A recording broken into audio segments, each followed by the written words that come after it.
Amitābha, also Amida or Amitāyus, is a celestial Buddha described in the scriptures of Mahāyāna Buddhism. Amitābha is the principal Buddha in Pure Land Buddhism, a branch of East Asian Buddhism. In Vajrayana Buddhism, Amitābha is known for his longevity attribute, magnetizing red fire element, the aggregate of discernment, pure perception and the deep awareness of emptiness of phenomena. According to these scriptures, Amitābha possesses infinite merits resulting from good deeds over countless past lives as a bodhisattva named Dharmakāra. Amitābha means infinite light, so Amitābha is also called the Buddha of immeasurable life and light doctrine. According to the larger Sutra of Immeasurable Life, Amitābha was, in very ancient times and possibly in another system of worlds, a monk named Dharmakāra.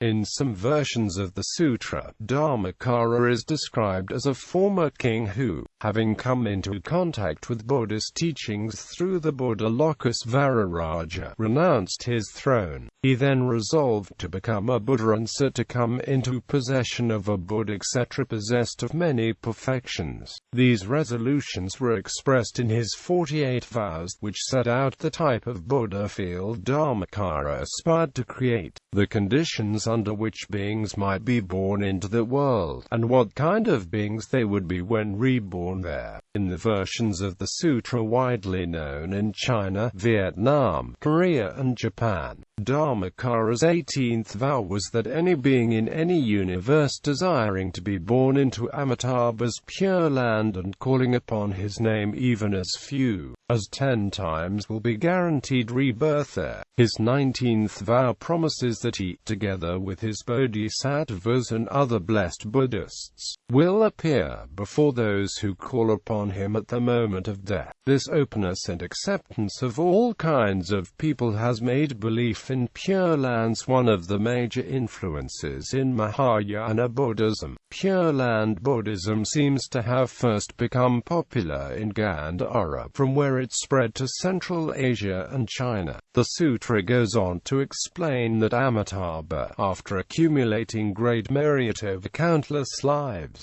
finally achieved Buddhahood and is still residing in his land of Sukhavati, whose many virtues and joys are described. The basic doctrines concerning Amitābha and his vows are found in 3 canonical Mahāyāna texts: Infinite Life Sutra, Amitābha Sutra, Amitāyus Sutra. Through his efforts, Amitābha created a pure land called Sukhavati. Sukhavati is situated in the uttermost west, beyond the bounds of our own world. By the power of his vows, Amitābha has made it possible for all who call upon him to be reborn into this land, that to undergo instruction by him in the Dharma and ultimately become bodhisattvas and Buddhas in the turn. For that, these same bodhisattvas and Buddhas return to our world to help yet more people.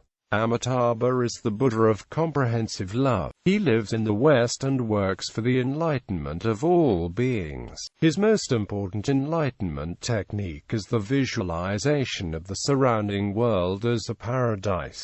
Who sees his world as a paradise awakens his enlightenment energy. The world can be seen as a paradise by a corresponding positive thought by sending light to all beings. After the Amitābha doctrine, one can come to paradise if they visualize at the death Amitābha in the heaven over the head, think his name as a mantra and leave the body as a soul through the crown chakra. Vajrayana Buddhism. Amitābha is also known in Tibet, Mongolia and other regions where Tibetan Buddhism is practiced. In the highest Yoga Tantra of Tibetan Buddhism, Amitābha is considered one of the 5 Dhyani Buddhas, who is associated with the western direction and the skandha of samja, the aggregate of distinguishing and the deep awareness of individualities. His consort is Pandaravasini. His 2 main disciples of the bodhisattvas Vajrapani and Avalokitesvara, the former to his left and the latter to his right, right. In Tibetan Buddhism, there exist a number of famous prayers for taking rebirth in Sukhavati. One of these was written by Tsongkhapa on the request of Manjushri for a discussion and translation of the most important prayers in the Tibetan tradition. See Halkyas. The Panchen Lamas and Shamapas are considered to be emanations of Amitābha. He is frequently invoked in Tibet either as Amitābha, especially in the Phua practices, or as Amitayus, especially in practices relating to longevity and preventing an untimely death. In Shingon Buddhism, Amitābha is seen as one of the 13 Buddhas to whom practitioners can pay homage. Shingon, like Tibetan Buddhism, also uses special devotional mantras for Amitābha, though the mantras used differ. Amitābha is also one of the Buddhas featured in the womb realm mandala used in Shingon practices, and sits to the west, which is where the Pure Land of Amitābha is said to dwell. Mantras. Amitābha is the center of a number of mantras in Vajrayana practices. The Sanskrit form of the mantra of Amitābha is, which is pronounced in its Tibetan version as Om Amida or Hi. His mantra in Shingon Buddhism is on Amitāyus, which represents the underlying Indic form Om Amrtaji.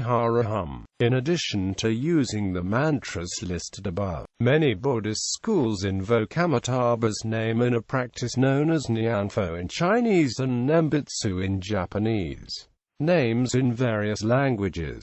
The proper form of Amitābha's name in Sanskrit is Amitābha, masculine, and the nominative singular is Amitābha. This is a compound of the Sanskrit words Amita and Abha. Consequently, the name is to be interpreted as he who possesses light without bound, he whose splendor is infinite. The name Amitāyus is also used for the Sambhogaka aspect of Amitābha, particularly associated with longevity. He is mostly depicted sitting and holding in his hands a vessel containing the nectar of immortality. In Tibetan Buddhism, Amitāyus is also one of the 3 deities of long life, Amitāyus being a compound of Amita and Ius, and so means he whose life is boundless. In Chinese, sometimes pronounced Matuofo, is the Chinese pronunciation for the Sanskrit name of the Amitābha Buddha. The Amituo is the transliteration of the Sanskrit word Amida, which means boundless.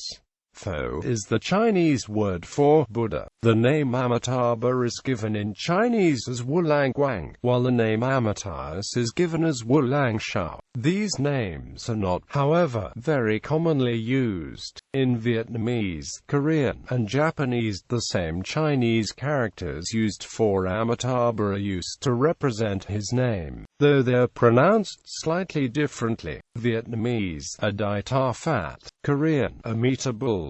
Japanese, Amida Butsu. In Japanese, he is also called Amida Nyorai. In Tibetan, Amitābha is called Wylie, Odpag med, thl, Opagme, and in its reflex form as Amitāyus, Wylie, tshedpag med, thl, tsepagme. They are iconographically distinct. Iconography. Amitābha is said to display 84,000 auspicious and distinguishing marks reflecting his many virtues. Amitābha could often be distinguished by his mudra. Amitābha is often depicted, when shown seated, displaying the meditation mudra at Kotokuin of the exposition mudra, while the earth-touching mudra is reserved for a seated Gautama Buddha alone. He can also be seen holding a lotus in his hands while displaying the meditation mudra. There is a difference between Amitāyus and Amitābha. Amitāyus, the Buddha of infinite life, and Amitābha, the Buddha of infinite light, are essentially identical, being reflective images of one another. Sutras in which Gautama Buddha expounds the glories of Sukhavati, the Pure Lands, speak of the presiding Buddha sometimes as Amitābha and sometimes as Amitāyus. When depicted as Amitāyus, he is depicted in fine clothing clothes and jewels and as Amitābha in simple monk's clothing. They are also simply known as Amida in the Chinese and Japanese tradition. The image of the gold-colored statue in the article is of Amitāyus as he is wearing a five-pointed crown, which is the easiest way to distinguish them. Amitāyus is an emanation of Amitābha. Amitābha is the head of the lotus family. When standing, Amitābha is often shown with left arm bare and extended downward with thumb and forefinger touching, with the right hand facing outward also with thumb and forefinger touching. The meaning of this mudra is that wisdom is accessible to even the lowest beings, while the outstretched hand shows that Amitābha's compassion is directed at the lowest beings who cannot save themselves. When not depicted alone, Amitābha is often portrayed with two assistants, Avalokitesvara on the right and Mahāyāna on the left. In Vajrayana, Amitābha is the most ancient of among the jnani Buddhas. He is of red color originating from the red seed syllable HRIH. He represents the cosmic element of sanjana. His vehicle is the peacock. He exhibits samadhi mudra, his two palms folded face up, one on top of the other, lying on his lap. The lotus is his sign. When represented on the stupa, he always faces toward west. He is worshipped thinking that one can have salvation. Archaeological origins. The first known epigraphic evidence for Amitābha is the bottom part of a statue found in Govindnagar, Pakistan and now located at Government Museum, Mathura. The statue is dated to the 28th year of the reign of Harviska I, sometime in the latter half of the 2nd century during the Kushan Empire, and was apparently dedicated to Amitābha Buddha by a family of merchants. The first known sutra mentioning Amitābha is the translation into Chinese of the Pratipana Samadhi Sutra by the Kushan monk Lokaksuma around 180. This work is said to be at the origin of Pure Land practices in China. The appearance of such literature and sculptural remains at the end of the 2nd century suggests that the doctrine of Amitābha probably developed during the 1st and 2nd centuries.